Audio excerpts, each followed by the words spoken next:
I'd like to thank all of you for having me here today, and I'd like to thank Peter for working around my schedule, and we finally found a date that worked for both of us. Yes.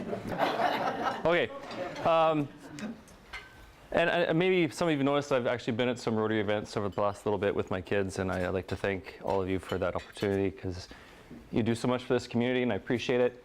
And I'm actually really honored to be here today to talk about this topic, which I'm quite passionate about, and that's Walk with a Doc. And I'm going to take you through a bit of the history behind Walk with a Doc, and how I got involved, and how I think it's hopefully I see a benefit for our community. And I know that's why a lot of you are involved with Rotary, is to see benefit for our community. But I'm going to start just by going over why this is important. So many of you may or may not know that there are Canadian physical activity guidelines that were published. Very briefly, these guidelines include everywhere from the children up to our seniors. For example, this slide shows that for children age 5 to 11, the recommendations would be that they get 60 minutes of moderate to vigorous exercise every day. Vigorous exercise or moderate exercise can include just simply riding your bike, going to the playground, something that kids would do. And vigorous being more like running, swimming, that sort of thing. The benefits of this is, we do see improvement in the kids' health. They do better in school. They are stronger. They're more confident. Their mood is happier. And I think that you would all agree with that, and probably agree with it beyond the childhood age category.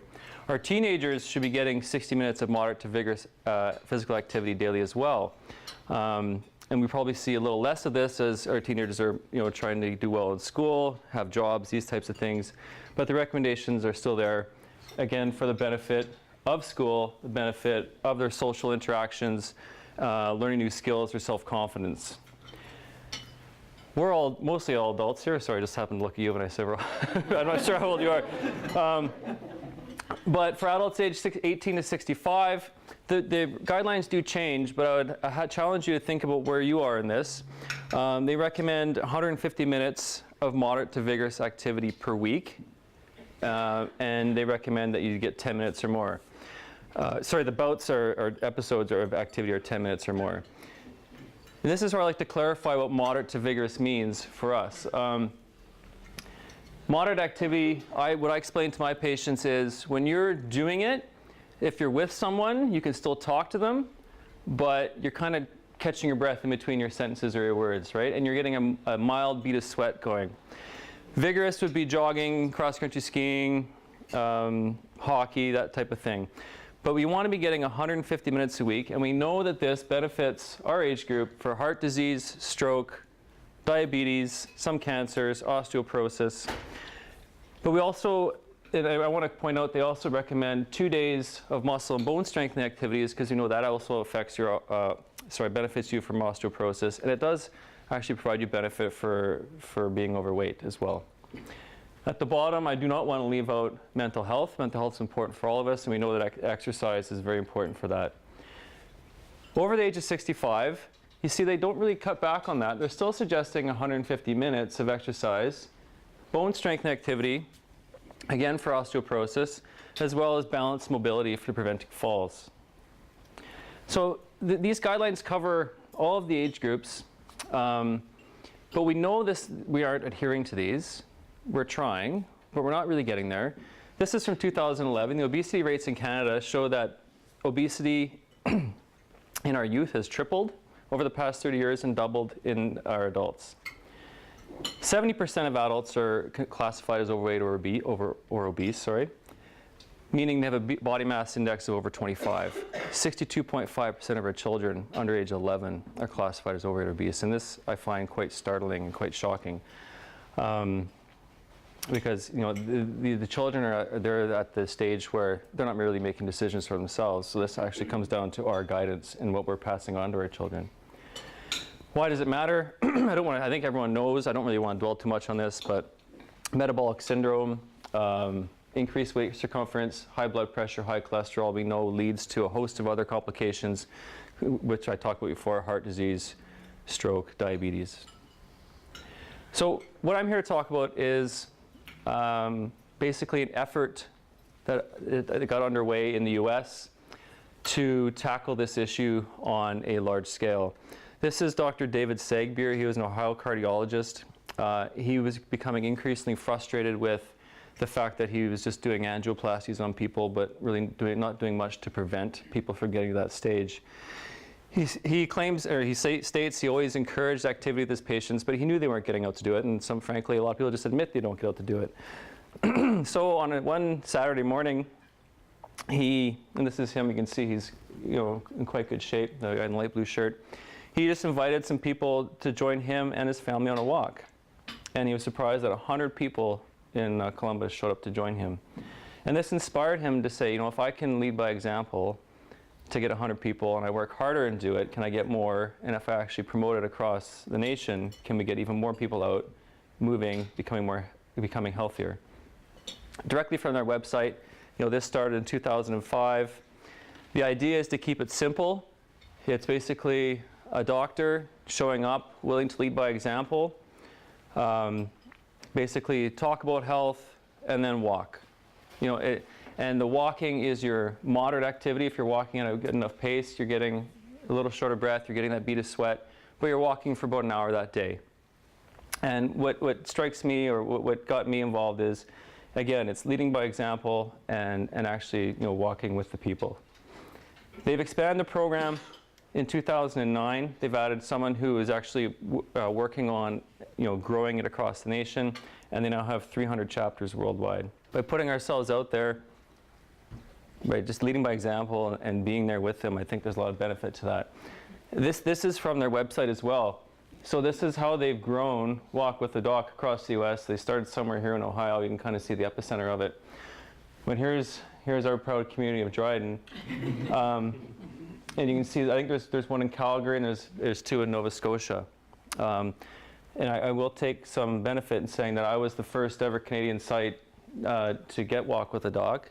I went, after seeing that CNN production, I went to their website and started speaking with their executive director and working towards getting the licensing, if you will, here. But so I started this in November 2015. The Dryden Family Health team had a health fair. The year before, I'd spoken about physical activity, and then the next year, maybe it was 2 years later, that I launched the Walk with a Doc there with that same video and some T-shirts and a sign that I got from Walk with a Doc. I've increased it to 2 walks a month. I do one at the Lower Howe Marsh through the trails. Rain, snow, or shine, we go out there. It's a bit more challenging, and that was some of the feedback I got. So then I've also included a walk at the Dryden High School. In the summer, or nice weather, we walk on the nice new track, which is lovely. In the winters, we've just been doing the hall walking, and we still get people out for that. I've done school walks at New Prospect, Open Roads, and McGissey, Sagagon. I'll show you some pictures of those. Those are a lot of fun. I did one at Eagle at McGissey when they had their health fair. And then the Dryden Native Friendship Center, I've done 2 walks there, and I've done some, just some one speaking session at the TOPS group. So the top left is myself and one of the medical students at McGissey with the kids in their playground structure. We just walked around their community. Some of the kids rode the bikes that they remake, and they bomb around, and it was a lot of fun. This is at Open Roads. Bottom left is Open Roads School with their kindergarten class. And then twice now at New Prospect, they have a fitness or health week. I've gone out there to do walks, and basically the whole community, or the whole school joins me and walk the trails behind New Prospect. Like I said, those are a lot of fun when you see the kids and they come up and talk to me and everyone wants to be your friend. It's great. Like I said, rain, snow, or shine. So this is one of the coldest days we've ever done a walk. And I took that just to send to the Walk with the Doc website executive director to put on their website and show them what we were doing. And then the bottom right is a Canada Day walk we did where we had a big crew. We must have had 60 people out for that one. That was a lot of fun. I mean, we just walked from the government dock through the Lower Howe Marsh and back for Canada Day. My wife has helped me with a Facebook site since I don't do social media very well. If anyone's interested, it's Walk with a Doc Dryden, and you can find our advertisements for our walks there. I didn't format very well here, but this is, if you go to walkwiththedoc.org, you can go back to that map, click on our little flag, and there's also, they update my walks on there as well. So like I said, it's usually twice a month. I do the one outdoor on a Saturday, and the one indoor on a weekday evening, usually around 6 o'clock, or I think 6:30 by the time I get organized. And we basically walk an hour at the high school. So why would you want to come out to Walk with the Doc? It's simple. As I said, it's one of the simplest activities you can do. You still get all the benefit. I only take an hour of your time. What I find great is you spend quality time with people you know, and you meet people you don't know. I've met a lot of people through this. You improve your physical health and you improve your mental health. And I think we can improve our community, which I know what Rotary is really about. My next walk is, I need to get this large again, right? March 31st, which we now know is not today. I hope it's Saturday. I hope I've got it right. Saturday at 11 a.m. Lower Howe Marsh. It's an outdoor one. And then in April, again, I'll have an indoor walk, likely at the high school, unless the snow's good off the track. We'll go outside. But you know, adding the track events to my walks I noticed a huge benefit. The people really like the level surface.